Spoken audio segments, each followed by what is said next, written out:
ಭಗವಂತನ ಸೃಷ್ಟಿಯಲ್ಲಿ ಎರಡು ವಸ್ತುಗಳಿದ್ದಾರೆ, ಎರಡು ವಿಚಾರಗಳಿದ್ದಾರೆ, ಸತ್ಯ ಅಸತ್ಯ, ನ್ಯಾಯ ಅನ್ಯಾಯ, ಧರ್ಮ ಅಧರ್ಮ, ಆತ್ಮ ಅನಾತ್ಮ. ಹೀಗೆ ಎರಡು ವಸ್ತುಗಳಿದ್ದೇ ಇಲ್ಲ. ಹೆಜ್ಜೆ ಹೆಜ್ಜೆಯನ್ನು ನಮಗೆ ಎದುರಾಗ್ತಾ ಇದೆ.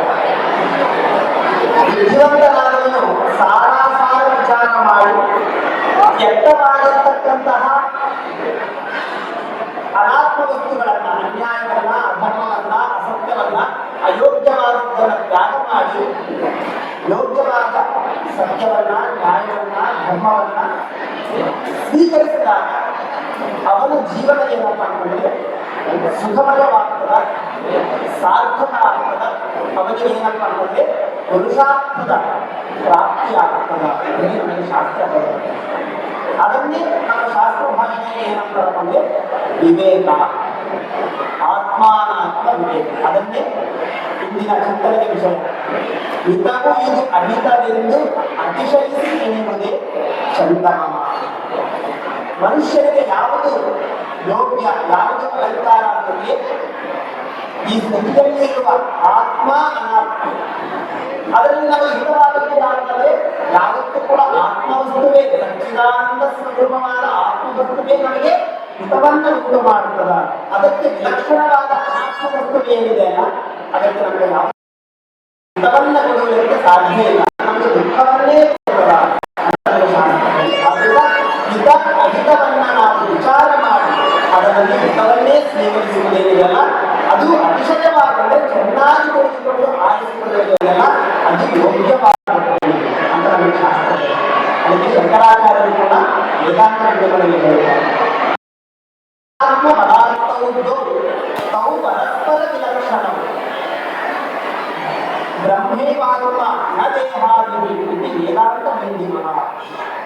ಈ ಪ್ರಪಂಚದಲ್ಲಿ, ಈ ಸೃಷ್ಟಿಯಲ್ಲಿ ಆತ್ಮ ಅನಾತ್ಮ ಅಂತ ಎರಡು ವಸ್ತುಗಳಿದ್ದಾವಲ್ಲ, ಆತ್ಮ ಅನಾತ್ಮ ಪದಾರ್ಥವಿದ್ದವು, ಎರಡು ಪದಾರ್ಥಗಳಿದ್ದಾವೆ. ಮತ್ತು ಅವು ಹೇಗಿದ್ದಾವೆ ಅಂದರೆ ತಾವು ಪರಸ್ಪರ ವಿಲಕ್ಷಣವು. ನಾವು ಎರಡು ಕೂಡ ಪರಸ್ಪರ ವಿಲಕ್ಷಣವಾಗಿರ್ತಕ್ಕಂಥದ್ದು.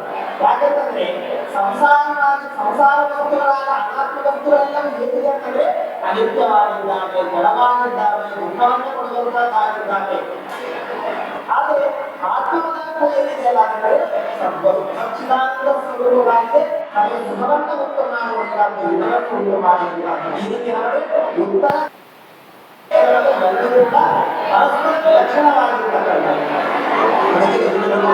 ವಿಷಮ ಸಂಸಾರ, ಈ ಸಂಸಾರವನ್ನು ಆತ್ಮ ಇದು ವಿಷಮವಾಗಿರ್ತಕ್ಕಂಥದ್ದು. ಮತ್ತೆ ಯಾವುದು ಆತ್ಮ, ಯಾವುದು ಅನಾತ್ಮ ಅಂದರೆ ಬ್ರಹ್ಮೈವ ಆತ್ಮ.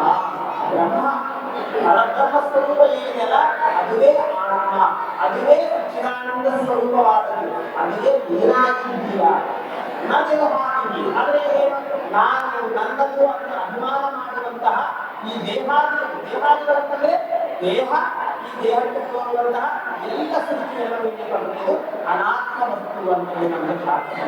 ಅದನ್ನು ನಾವು ಏನಂದ್ರೆ ಈ ರೀತಿ ವಿವೇಕವನ್ನ ಮಾಡಿ ಅನಾತ್ಮ ವಸ್ತುಗಳನ್ನು ತ್ಯಾಗ ಮಾಡಿ ಆತ್ಮವಸ್ತುಗಳನ್ನು ನಾವು ಸ್ವೀಕಾರ ಮಾಡಿದಂತೆ ನಮ್ಮ ಜೀವನ ಸಾರ್ಥಕ ಆಗ್ತದೆ.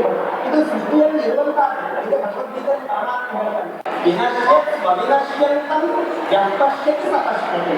ಈ ಸೃಷ್ಟಿಯಲ್ಲಿ ಏನಾದರೆ ನಾಶ ಆಗುವಂತ ಅನಾತ್ಮ ವಸ್ತುಗಳಿದ್ದಾರೆ, ದುಃಖವನ್ನು ಕೊಡುವಂತ ಅನಾತ್ಮ ವಸ್ತುವಿದೆ. ಈ ಎಲ್ಲ ಅನಾತ್ಮ ವಸ್ತುಗಳಿಗೆ ಆಧಾರಭೂತವಾಗಿ ಈ ಸೃಷ್ಟಿ ಹುಟ್ಟಿ ಸತ್ತು ಅದೇ ಪ್ರಳಯ ಆಗಿ ಕಾಣದಂತೆ ಆದರೂ ಕೂಡ ಎಂದೆಂದಿಗೂ ನಾಶವಾಗದ ಆಧಾರವಾದ ಅವಿನಾಶವಾದ ವಸ್ತು ಇದೆ. ಅದನ್ನು ಯಾರು ನೋಡ್ತಾನ, ಅದನ್ನು ಯಾರು ಕಂಡುಕೊಳ್ತಾನಲ್ಲ, ಅವನೇ ನಿಜವಾದ ದೃಷ್ಟಿಯುಳ್ಳವನು, ಅವನೇ ನಿಜವಾದ ಕಣ್ಣುಳ್ಳವನು. ಆ ರೀತಿ ಇಲ್ಲದೆ ನಾವು ಅನಾತ್ಮ ವಸ್ತುಗಳನ್ನ ಆರಿಸಿಕೊಂಡರೆ ನಮ್ಮ ಜೀವನದಲ್ಲಿ ಅಂತಂದ್ರೆ ಅವನೇನಂದ್ರೆ ಕಣ್ಣಿದ್ದು ಹುಡುಗಲಿದ್ದ ಹಾಗೆ. ಅದಕ್ಕೆ ಶಾಸ್ತ್ರ ನಮಗೆ ನಿಜವಾದ ಕಣ್ಣು ಯಾವುದಂತಂದ್ರೆ ವಿವೇಕನೇ ನಿಜವಾದ ಕಣ್ಣು. ಸತ್ಸಂಗಶ್ಚ ವಿವೇಕಶ್ಚ ನಿರ್ಮಲಂ ನಯನತ್ಮಯಂ. ನಮಗೆ ಸತ್ಸಂಗ ಮತ್ತು ವಿವೇಕ.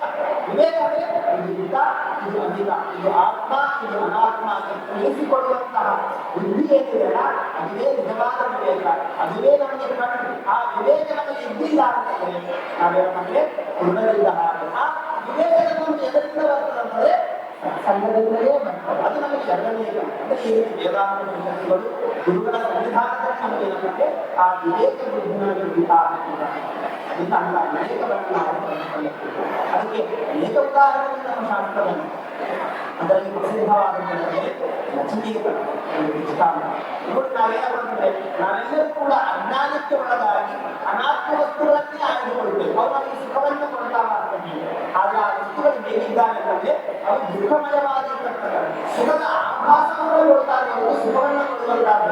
ಅದಕ್ಕೆ ಆ ನಚಿಕೇತನಕ್ಕೆ ಆ ಯಮಧರ್ಮರಾಜನಿಗೆ ಜಗತ್ತಿನ ಎಲ್ಲ ಭೋಗ ವಸ್ತುಗಳನ್ನ ತೋರಿಸಿದರೂ ಕೂಡ ಕೊಡ್ತೇನೆ ಅಂತ ಆಶ್ವಾಸನೆ ಕೊಟ್ಟರು ಕೂಡ ನನಗೆ ಯಾವುದೂ ಇಲ್ಲ ಅಂತ ಹೇಳಿ ಅನಾತ್ಮ ವಸ್ತುಗಳಾದ ಅಧಿಕಾರ, ಸಂಪತ್ತು, ಬಂಧು, ಬಳಗ ಅವೆಲ್ಲವನ್ನ ತ್ಯಾಗ ಮಾಡಿ ಆತ್ಮಸ್ಥವಾದ ಶಾಶ್ವತವಾದ ಆತ್ಮಜ್ಞಾನವನ್ನ ಆಯ್ದುಕೊಂಡ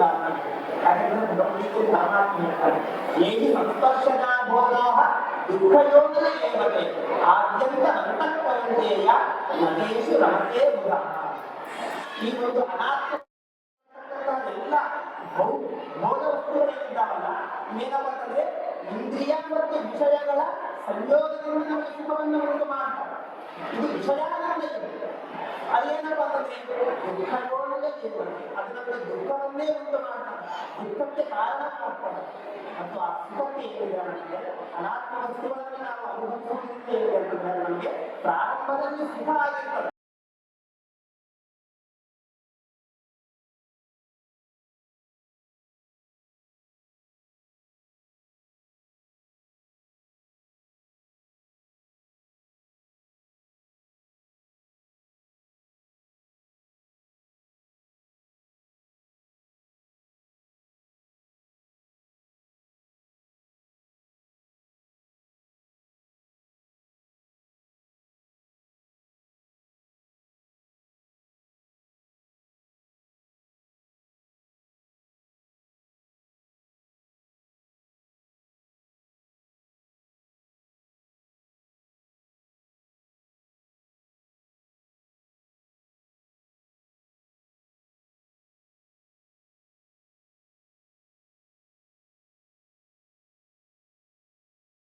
ವೈರಾಗ್ಯದಿಂದ ಅವಾಗ ನಮಗೆ ಆತ್ಮಜ್ಞಾನಕ್ಕೆ ಶ್ರವಣಕ್ಕೆ ಅಧಿಕಾರಿ ಆಗ್ತಾನೆ ಅದನ್ನು ನಾವೇನು ಮಾಡ್ತೇವೆ ಅಂತ ಹಿತ ಅಹಿತ. ಅದಕ್ಕೆ ನಮ್ಮ ಶಾಸ್ತ್ರದಲ್ಲಿ ಪ್ರಸಿದ್ಧವಾದ ನ್ಯಾಯ ಏನಂದ್ರೆ ನೀಲಕ್ಷೀರ ನ್ಯಾಯ.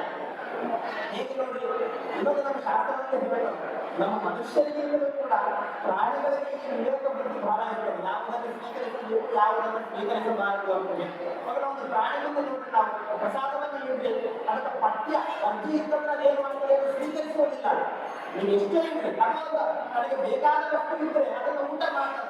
ಹೊಟ್ಟೆ ತುಂಬಿದಂದ್ರೆ ಮುಗಿದ ಆಮೇಲೆ ಅದಕ್ಕೆ ಮುಖ ಮಾಡಿ ನೋಡೋದು. ಅದಕ್ಕೆ ನಾವೇನಪ್ಪ ಅಂತಂದ್ರೆ ಹೊಟ್ಟೆ ತುಂಬಿದ್ರೆ ನಾವೇನು ಪಥ್ಯ ಅಪಥ್ಯ ಸಾರ ಅಸಾರ ಗ್ರಾಹ್ಯ ಅಗ್ರಾಹ್ಯ ಅನ್ನೋ ವಿಚಾರವನ್ನು ನಾವು ತಿರುಗ್ತಾನೆ ಇರ್ತೇವೆ, ತಗೊಳ್ತಾನೆ ಇರ್ತೇವೆ.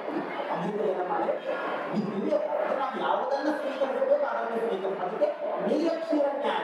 ಹೇಗೆ ಹಂಸ ಪಕ್ಷಿಗಳನ್ನು ಏನಂದ್ರೆ ಹಾಲು ಮತ್ತು ನೀರು ಎರಡನ್ನು ಸೇರಿಸಿ ಅದರ ಮುಂದೆ ಇದ್ರೆ ಅದು ನೀರು ಹಾಲನ್ನು ಮಾತ್ರ ಗ್ರಹಣ ಮಾಡಿ ನೀರನ್ನು ತ್ಯಾಗ ಮಾಡ್ತಾರಲ್ಲ. ಅದರಲ್ಲಿ ಈ ಸುದ್ದಿಯಲ್ಲಿ ಏನಂದ್ರೆ ಆತ್ಮ ಅನಾತ್ಮ ಎರಡೂ ವಸ್ತುಗಳಿದ್ದಾರೆ, ಗ್ರಾಹ್ಯ ಅಗ್ರಾಹ್ಯ ಎರಡೂ ಇದ್ದಾರೆ.